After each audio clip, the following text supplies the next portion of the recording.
Hello everyone, আসসালামু আলাইকুম। আজকের পর্বে সবজি কাতল মাছ আলু দিয়ে রান্না করে দেখাচ্ছি, অর্থাৎ কাতল মাছের পাতলা ঝোল। দেশ এবং দেশের বাইরে যে যেখান থেকেই দেখছেন তাদেরকে আন্তরিক শুভেচ্ছা ও অভিনন্দন। তো চলুন মূল ভিডিওতে যাওয়া যাক। এখানে আমি কাতল মাছ নিয়ে নিয়েছি, দিয়ে দিলাম হলুদের গুঁড়ো, ধনিয়া গুঁড়ো এবং মরিচের গুঁড়ো, আর দিয়ে দিচ্ছি লবণ। এখন এগুলোকে আমি হাত দিয়ে মেখে নিব।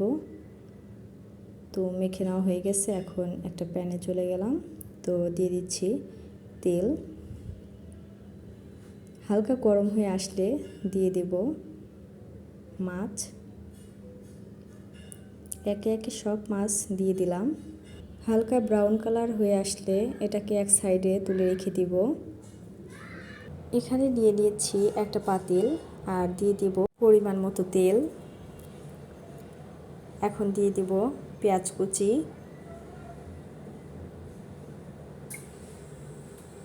হালকা ব্রাউন কালার হয়ে আসলে দিয়ে দেব মরিচ বাটা 2 টেবিল চামচ পরিমাণ। এখন হালকা ভেজে এখন দিয়ে দিব বাটা কিছু মশলা। দিয়ে দিচ্ছি প্রথমে পেঁয়াজ বাটা 2 টেবিল চামচ পরিমাণ, দিয়ে দিচ্ছি রসুন বাটা 1.5 টেবিল চামচ পরিমাণ, দিয়ে দিলাম আদা বাটা এবং জিরা বাটা, আর দিয়ে দিচ্ছি পরিমাণ মতো লবণ। দিয়ে সবগুলো মশলা ভালোভাবে কষিয়ে নেব।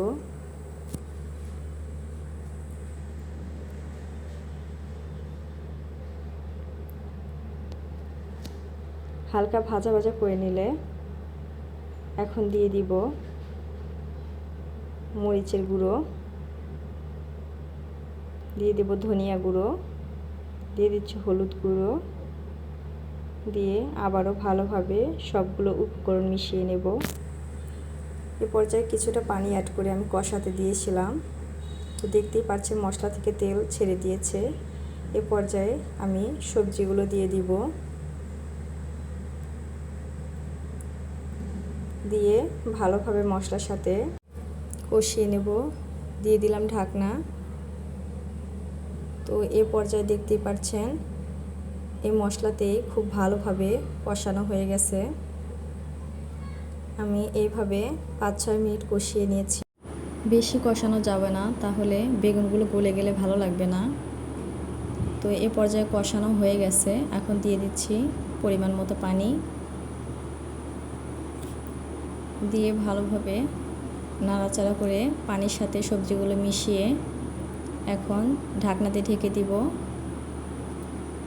2 মিনিটের জন্য। তো ফিরে আসলাম 2 মিনিট পর। এ পর্যায়ে চলে এসেছে বলক। এখন একে একে মাছের টুকরোগুলো দিয়ে দিব।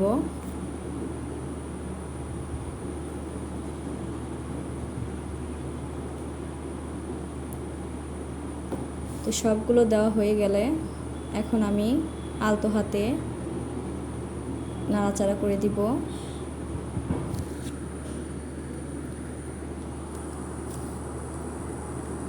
দেখতেই পাচ্ছেন এই পর্যায়ে কোনো বেগুন ভাঙেনি।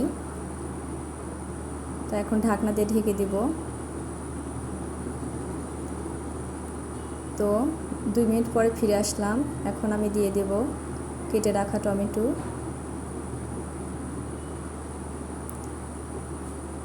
তো দিয়ে আবারও ভালোভাবে মিশিয়ে নিচ্ছি।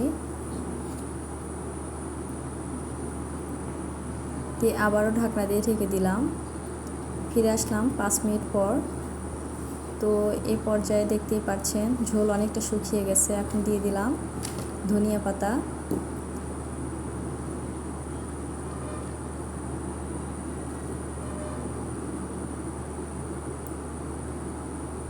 তো এখন ঢাকনা দিয়ে 2 মিনিটের মতো রেখে দেব। তো 2 মিনিট পর দেখতেই পাচ্ছেন হয়ে গেছে রান্না। যারা ভিডিওটা না টেনে সম্পূর্ণ দেখছেন তাদেরকে অসংখ্য ধন্যবাদ। আর ভিডিওটা যদি ভালো লাগে অবশ্যই লাইক এবং সাবস্ক্রাইব করে দিবেন, যাতে করে আমি কোনো ভিডিও আপলোড করার সাথে সাথে আপনার কাছে পৌঁছে যায়।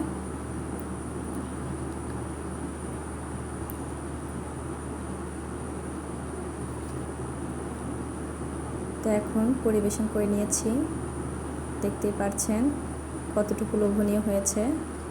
তো সকলেই ভালো থাকুন, সুস্থ থাকুন। আল্লাহ হাফিজ। আসসালামু আলাইকুম।